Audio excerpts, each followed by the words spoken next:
Welcome to Mr. R's art class. Don't forget to like, subscribe, and turn on notifications. Thumbs, subs, and ring that bell. So for this video, I'm going to show you how to download a Google form for the Google logo and bring it inside of Vector so we can go ahead and design it. So let's go ahead and get started. Okay, so the first thing we need to do is go ahead and download this PNG. This is going to be the form that we're going to use to actually draw on top of for the Google logo. So let's go ahead and download it. Click on the ellipse, click on download, and let's go over to our downloads folder. And I'm going to go ahead and hold down Control, CTRL, and tap the letter N once. And I'm going to open up a separate folder. So I'm going to go to the downloads folder here. There's the file, and then over here on this right hand side I'm going to go ahead and click on Documents, and I'm going to click on the academic year, the period that you have my class, and the semester that we're currently in. And then I'm going to go ahead and create a folder for this project. So I'm just going to call this Google, and I'm just going to drag this file over to that folder that we just made so that we're a little bit more organized. Okay, so I could close this window out in a little while, or we could keep it open because we're going to download our final file here for the downloads folder anyway. So let's go over to vector.com. Make sure that you're logged in. If you're not logged in, it's going to create a fake profile for you and it's not going to save any of your work. So make sure that you're logged in. If you get to the login window and you're not able to actually push the login button, you have to click to the side and then click back. And once I get to Vector, I'm going to go ahead and click on Create New. And we're going to change a couple different things before we bring our file over. I'm going to click here where it says Pages, and I'm going to scroll down to the bottom. And first thing I'm going to do is I'm going to change the file name. So I'm going to go ahead and change it to Google Doodle. And then I need to unlock this file, but I could also change this to pixels first, and the quality of this document. So I'm going to change it to 300 dpi, and then pixels I'm going to change that to inches. So inches and 300 dpi. So what that is going to actually do is going to give us a higher quality when we do print this out. And now we need to change the dimensions of this document. So let's change the width of this. This is going to be sitting in front of us a long way horizontally, so this needs to be 11 inches. If you're not able to change the 0, you have to type in the numbers first and then hit the left arrows and click delete. Same thing with the height. And type in 8.5 and then go back and delete that, and I can go ahead and lock this in.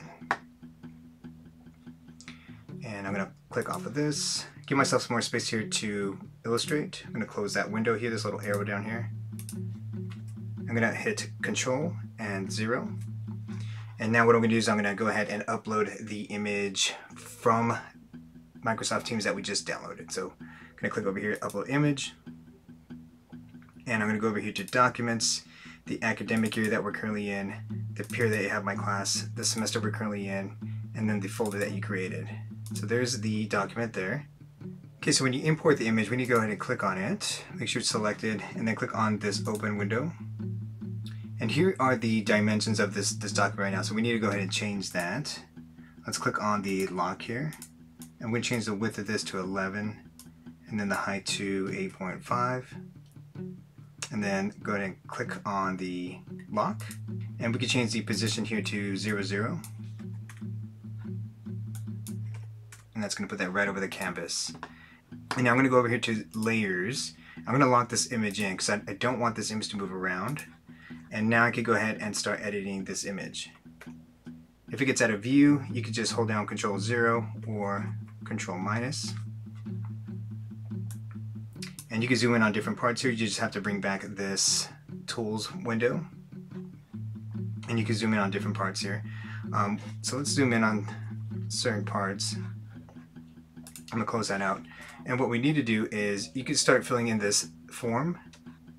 So the first thing you want to do is make sure that you have all this information filled out. So starting with your name, you could click here on the text tool and you could click on that field. I'm just going to click on this window open here. And you can probably change the size of this to maybe about 12. And you can also move it around. And you can double click. and you could type in your name. You can also rearrange it if you need to. And then you can click on layers if you need to lock these after you fill them out or as you fill them out. Just make sure that your image is locked in so you don't move it by accident.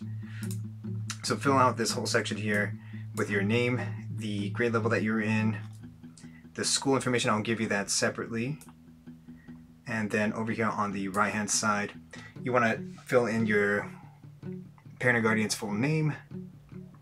Make sure that we get their permission. If we're able to get their permission, then once you send these back to me, I'll make it so that you could send these out electronically so we get your parent or guardian's signature. And then you also want to fill out this information down here too, including the title of the doodle. So the prompt that Google has given us is right here, and it changes every single year. So the prompt for this year is I care for myself by, and then tell us how you care for yourself. Do you care for yourself by exercising? Do you care for yourself by being healthy? Do you care for yourself by making time for family? How do you care for yourself? And then when you think about different ways you could illustrate these letters here, right? So maybe you do eat healthy, so these could be different types of food. Maybe you spend time with your family, then maybe you could illustrate on these different letters how you spend time with your family. So try to come up with clever ideas of how to make these letters look like images. So try to cover up some of these letters and make them appear as images themselves. So you can look at some of the examples that I attached inside of the project.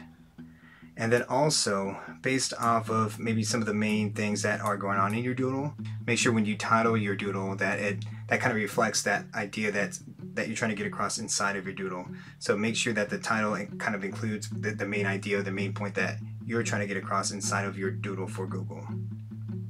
All right, so again, make sure you fill out this information, first name, last name, the school grade level. And then I'll give you the school information here. Give your doodle a title. You want to include text for all these different parts, so make sure you include text. You have to click on text, click where you want to type, and then fill those out. And then go ahead and type in your parent and guardian's information. And then once we get these ready to go, then I'll make these so that your parent and guardian can actually sign these online. So let's say that your Google is illustrated. I'm going to click on this tools window here. And then I'm going to click here where it says export, and we're going to export this as a PNG. So let's go ahead and click here where it says SVG, and we're going to change it to a PNG. Then what I'm going to do is I'm going to go ahead and click on download, and that's going to send it over to my downloads folder. So let's go back to those windows that we left open. Let's go ahead and open both of them. And there's the one that we went ahead and created right now. So we can go ahead and drag that over to your Google folder. And let's go ahead and click on it. So it should actually have some of the information that we plugged in. But yours should be more filled out. You should actually have the doodle here drawn out on top of the Google logo. So this will be the attachment that you send to me inside of Microsoft Teams. You'll attach it as a PNG so that all your layers are flattened out. So if you have any questions of how to bring the Google document into Vector, how to fill out some of the different fields, how to move around some of the different parts inside Vector, how to use the pen tool, how to use the pencil tool, how to maybe even bring some of your drawings into the Google logo to trace on top of those, on top of this logo, go ahead and let me know. Thank you for watching the video. Don't forget to like, subscribe, and turn on notifications. And feel free to watch any of the other related videos.